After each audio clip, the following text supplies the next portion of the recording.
you. Okay, my name is Hannah Menard, and this is Conrad Boucher.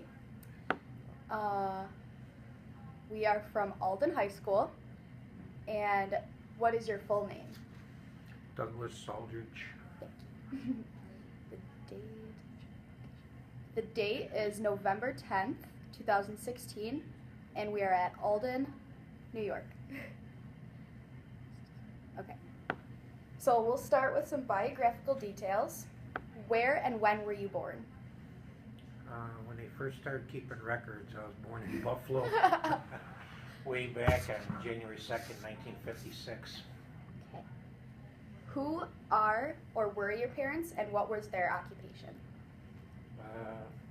My father, Douglas Aldridge, he was a plant security guard at Donner Hanna Coke, and my mother, Alice, was just a housewife. Who are or were your siblings, names and genders, which, if any, served or served in the military? I had two sisters and a brother. I had sister Kathleen, a sister Margaret, and a brother Ken. My brother Ken was in the Navy for a couple years. Mm-hmm. What were you doing before you entered the service? Just trying to figure out what I want to do. I was working at top supermarkets at the time and figured I'd rather do something useful with my life, so figured the service would probably get me going in the right direction. Conrad works at Yeah, Tops. I was just gonna say I actually work at Tops right now. I'm Yeah. pushing carts. Yeah, right now. Yeah, it was way back when between the carts and way back we used to do like bagging for Yeah. Some people stuff still like do that. that. Yeah, customer service, Mhm. night crew. On to early days of service. In which branch of the military did you serve? The Navy. Did you enlist or were you drafted? Enlisted.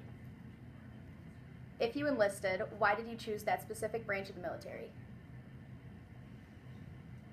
Well, I was always enamored with the Navy and stuff like that. I felt they had a lot of integrity, and that was probably one of the cooler branches that I Yeah, thought, it was definitely. cool to be a Navy guy. Yeah. What happened when you departed for training camp and during your early days of training? What happened? I don't know. A couple days earlier, that if I reported, they gave me my choice of boot camp that I wanted to go to. So I went to Orlando, figuring, well, I'll go down to nice sunny Florida and stuff like that. The other Definitely. place was Great Lakes, You already did. snow and stuff like that. Yeah. But, yeah, once I got to Orlando, that was a big surprise. It was nice because it was actually almost the first time I was away from home. Oh, really? And then flew into Orlando. We got there probably about midnight. And then they took us down to the camp, and then they got us into a barracks, and then about 4 o'clock in the morning they woke us up to take a physical fitness test. Yeah? So yeah, that was fun. What was part of the physical fitness test? You had to do chin-ups, push-ups, jumping jacks. You had to jump into a pool and swim down to the end of the pool. Do you recall your instructors? If so, what were they like?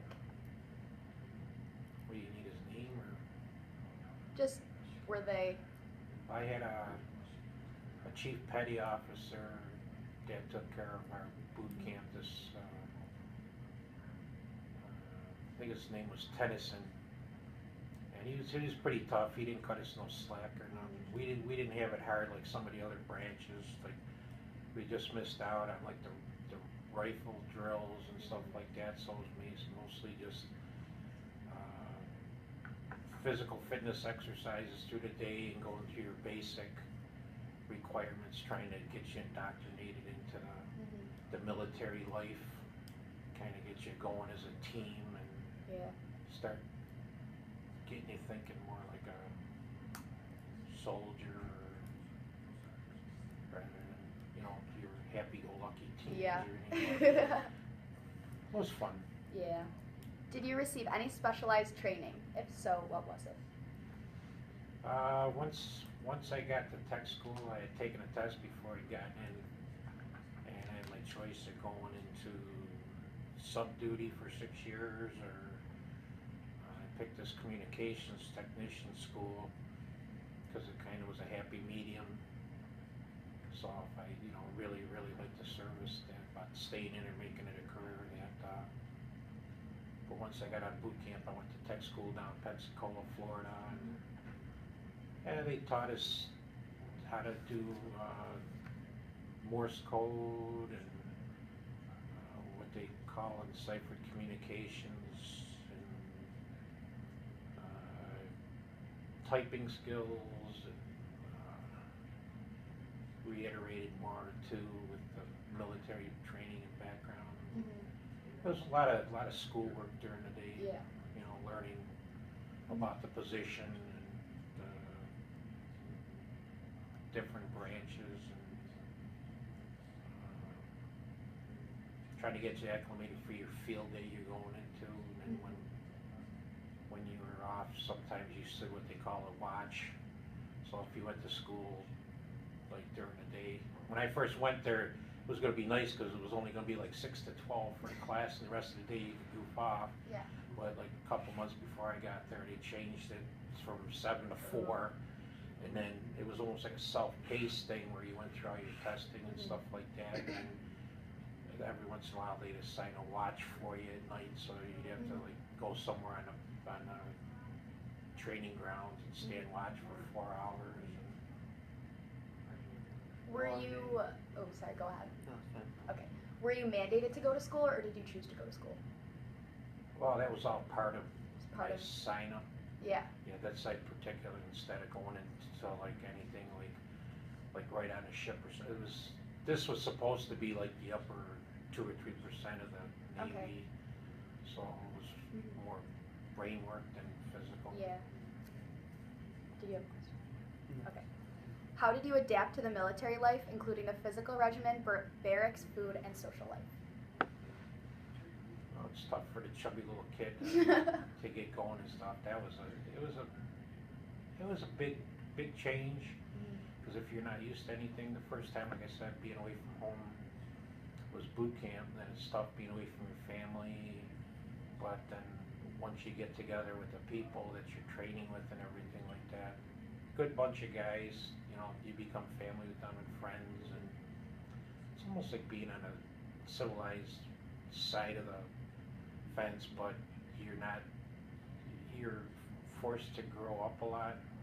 You can't get away with all this stuff that some of these guys do, because you got to answer to somebody, and they don't take no crap, more or less, from anything. But once you got acclimated to it, and they had people there if you wanted to talk to them, and if you talked to the other guys, they were in the same boat. Even some of the so-called hard guys coming in, they had a tougher time than some of the other guys that come in there. But once you get the food, wasn't that bad. Oh, there's Jarrett.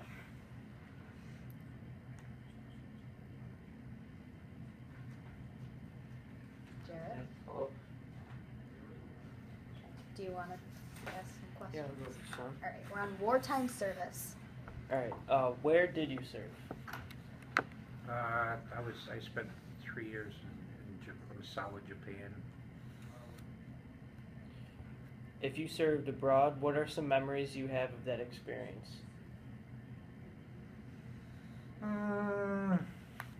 Any memories that stand out or anything?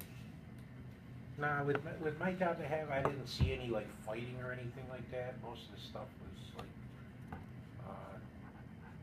deal with on base activities or something like that. But with being in northern Japan, I got to meet a lot of the citizens out there and the people, and carouse around. They had festivals and places you could go to eat off base, and Yeah. a couple of local drinking establishments that were available to whoever wanted to, and then but they had a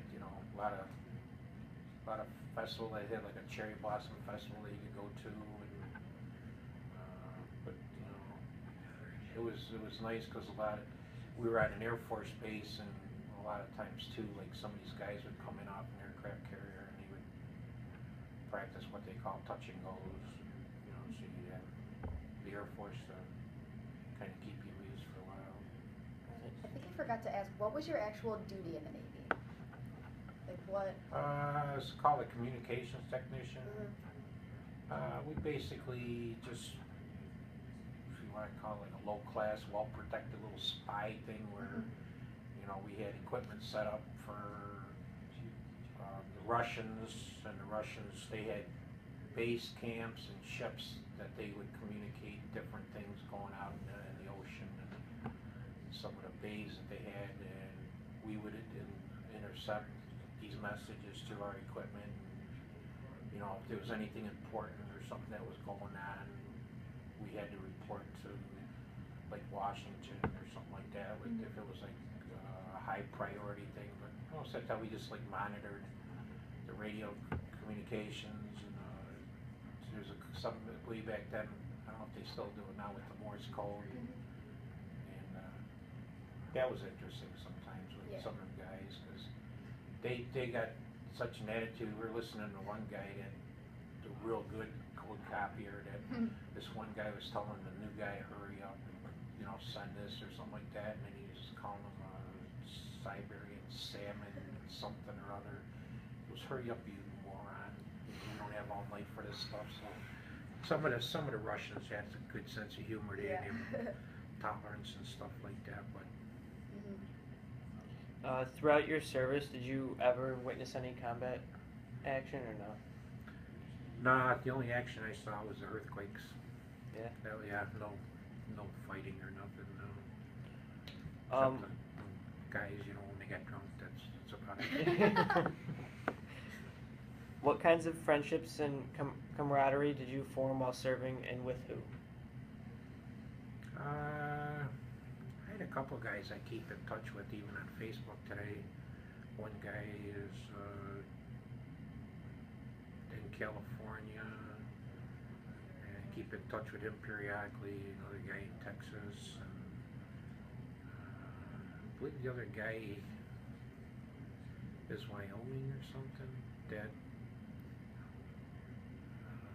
we like mostly Facebook or just yakking back and forth like that. I've talked to him a couple times on the phone, but it's weird because you're with them all the time, and it's like growing up in your local neighborhood and stuff that you just click with some people and they become your friends and stuff. And I mean, you're doing everything for a couple of years together because you're kind of like stuck in the same stuff. So you get to meet different people around the country, and so that was pretty cool.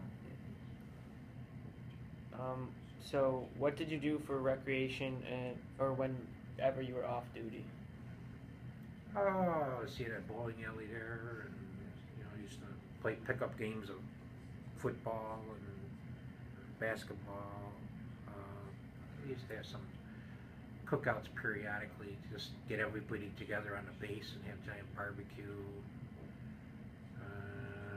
You were working most of the time, so you didn't really have much time off, but if you took like a road trip, like to Sachinohe for a cherry blossom festival, or just take a trip to the city just to get out of the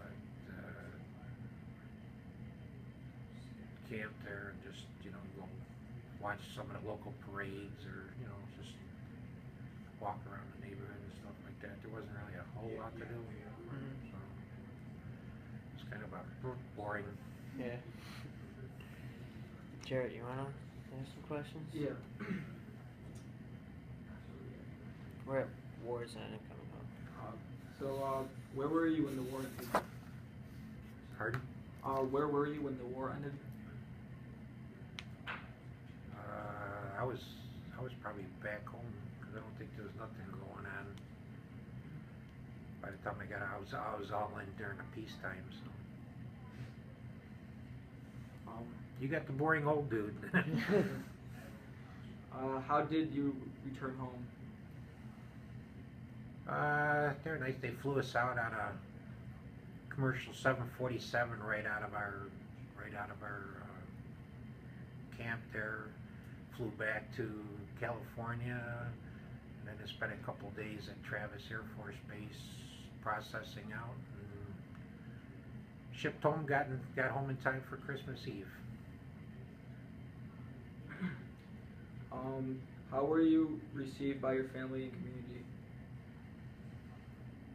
I was received good. My family missed me,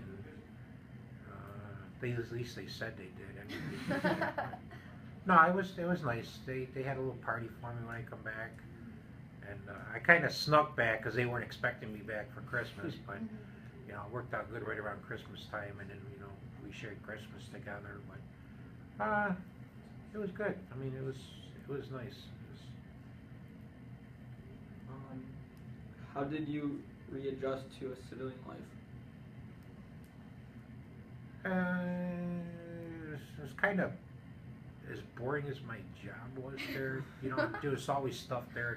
Guys you hung around with. When I come back, it was kind of boring. Not much to do because of like winter time and stuff like that. So I spent a couple weeks just kind of bumming around home, and then father's getting on my case about getting a job. So then I went out and proceeded to look for some laborious activity to get me out of trouble with Dad.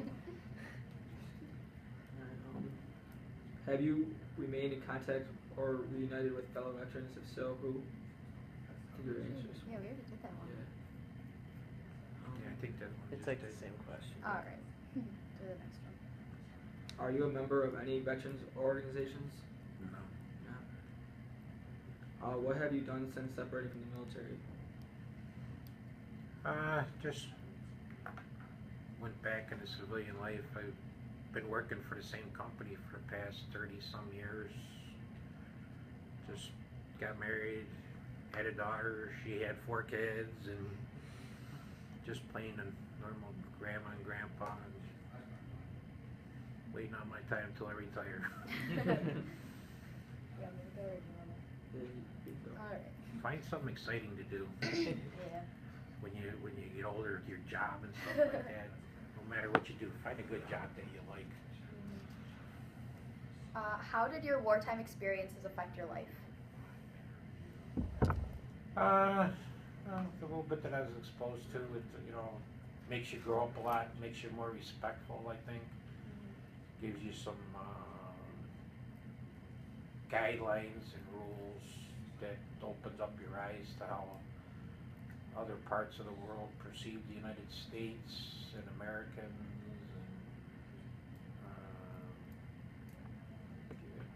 And it opens up your eyes to the perspective that not everybody likes us, not everybody hates us, but military, good experience as far as putting some discipline, I think, in your life. Well, this is kind of the same. What are some life lessons you learned from the military service?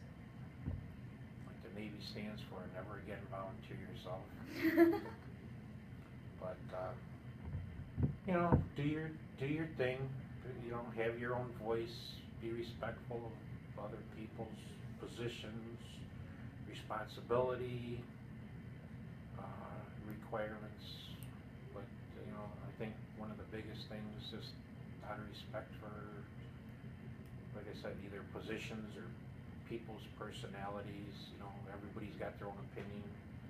They got their own attitudes. You're not going to change nobody. You never will. You're not going to change you. Stand up for what you believe in. Going off of that, do you think that entering the military changed who you were before you went in the military? Yeah, big time, big time. I grew up a backwards and introverted little nerd and stuff like that, and it forces you, like I said, to grow up, intermingle with people, find out what life's about. Yeah, it started. I mean, it's been a long time. I'm not an aggressive person. Never have been. But I respect a lot of these kids nowadays if they speak their mind and stuff where they come up, and don't let anybody walk all over them.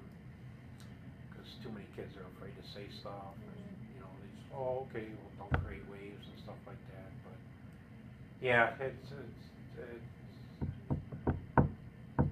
would become this fun, jovial, outward old fart now if it wasn't for that. Yeah. How was your military service impacted by your feelings about war? How was your military service impacted your feelings about war and the military in general? In general, it's one of those necessary evils. You just, you know, do what you gotta do, and, you know, everybody's got, like, the gentleman that was speaking as the speaker and stuff like that, where you have a strong support of your country, and you kind of, like, everybody's, like I said, everybody's got a right to their opinion. A lot of these guys, if they're, you know, not going to stand up for their country, they're not going to stand up for the people, they're not going to stand up for the flag and stuff like that, where war is the last thing you want to happen, but sometimes these other countries just don't understand anything else other than action and force. So it's a tough question, because each person has to, you know, stand up for these young kids that signed up for the military. I respect them a lot. War, I think it could be a little more forceful on our part. As far as I don't like this pussyfooting around with, you know, this. I mean, it's hard to say. You can't like pick and choose. You try to, but you can't. When these other countries are coming in, they could care less about your life and stuff like that. And you got to have something to show them that, you know, you're kind of like the boss or whatever. What message would you like to leave for future generations who will view or hear this interview? Well, I'd say if you're gonna go for the military, you're geared for the military, it's fine and dandy. You know, respect your country, respect your fellow people, and you know, respect, you know, like they say, God, country, and self. That you know, you guys are our future and stuff like that. So you're gonna form a lot of the stuff that's coming up. And you know, like I said, you gotta speak your own mind and take care of number one, and make sure that, you know, your voices are heard. And, you know, I think as far as my experience, where I'm proud to have served, and I'm glad I served. I met a lot of nice people, and I've grown up a lot. And the United States is a good place to live. And, you know, I hope they continue to fight the bad dudes. Yeah. Is there anything you feel like we haven't discussed or should be added into this interview? If so, what? Oh, heck, I don't know. Not that I can think of. I'm just kind of curious myself. How long did you serve in the Navy for? I was in for 3 years. 3 years? And then I was a couple of years reserves, and then that was it.